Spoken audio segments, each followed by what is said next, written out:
خالی ہے ابھی جام میں کچھ سوچ رہا ہوں، خالی ہے ابھی جام میں کچھ سوچ رہا ہوں، اے گردش ایام میں کچھ سوچ رہا ہوں۔ اور ایک اور شاعر کہتا ہے، مانا کہ رات بہت ہو چکی سونے کا وقت ہے، پر کیا کروں قلم سے اترنے کو خیالات باقی ہے۔ سوچنا انسان کے کئی جبلی عوامل میں سے ایک بہت ہی ناگزیر اور کارآمد عمل ہے۔ اسی ہی جبلی عمل کے وساطت سے انسان نے دنیا کا چہرہ بدل کے رکھا ہے۔ ادب میں کثرت سے استعمال ہونے والے الفاظ مثلاً سوچ، تصور، خیال اور فکر کو اگر نیچرل اور سوشل سائنسز کے اطلاع میں ڈال دیا جائے تو ان کو آئیڈیا کہلاتا ہے۔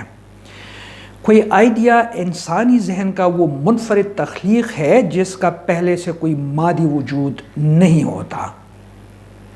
ہمارے ارد گرد انسان کی تخلیق کردہ جتنی بھی مادی چیزیں موجود ہیں یہ سب اپنے وجود سے پہلے کبھی آئیڈیا ہوا کرتے تھے، یعنی کسی بھی ایجاد کے پیچھے ایک آئیڈیا کار فرما ہوتا ہے، اور یہ آئیڈیا وقت کے ساتھ ساتھ تبدیل ہو کر خام سے بہتر اور بہتر سے بہترین شکل اختیار کرتے ہوئے بالآخر مادی وجود میں آ جاتا ہے۔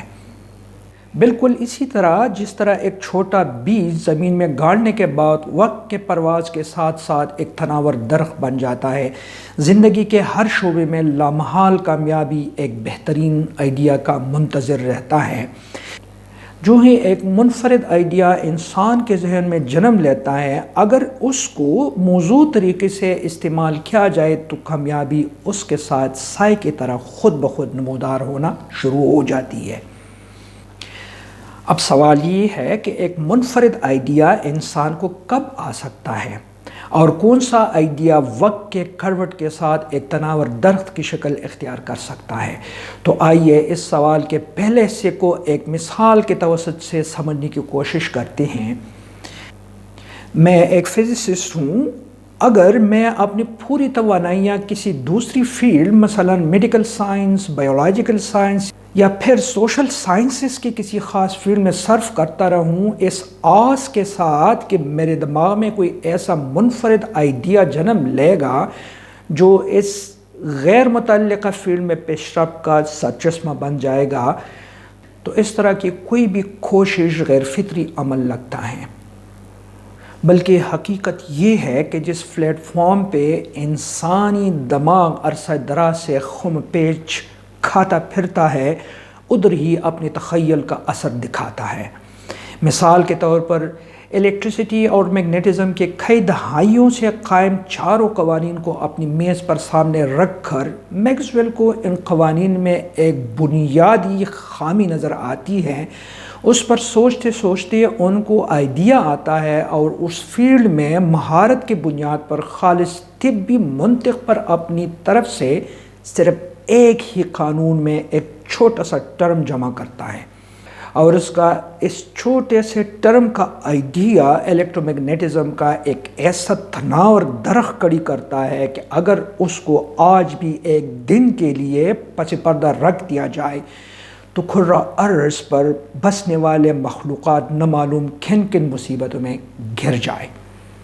اندھیرا، پیاس، گرمی، بھوک، سردی اور پورا مواصلاتی نظام ایک دم سے بیٹھ جائے گا۔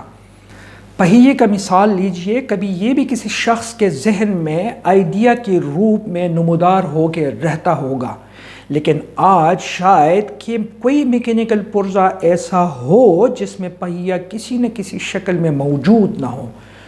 وقت کے کروٹوں میں انسان اس کو مختلف شکلوں میں بدلتا رہا اور اپنی آسائش کا سامان بناتا گیا۔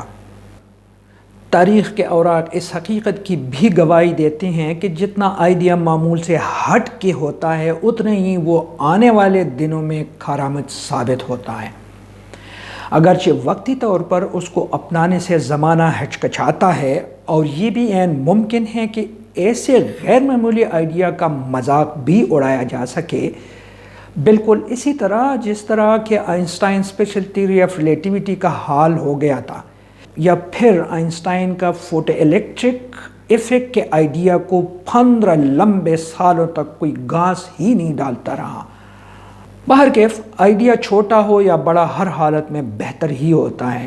یہ کسی بھی وقت آپ کو بھی آ سکتا ہے اور آپ کے ساتھ آپ کے شعبے میں اکٹھا کام کرنے والا ایک کم سن یا عمر رسیدہ ساتھی کو بھی آ سکتا ہے۔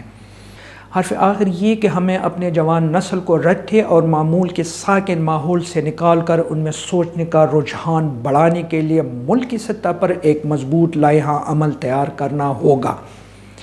اپنے ارد گرد کے ماحول میں، اپنے سکولز میں، اپنے تعلیمی اداروں میں رٹے کے روش سے منجمد ہوا فرسودہ نظام کو جڑ سے اکھاڑ کر مکمل طور پر ختم کرنا پڑے گا۔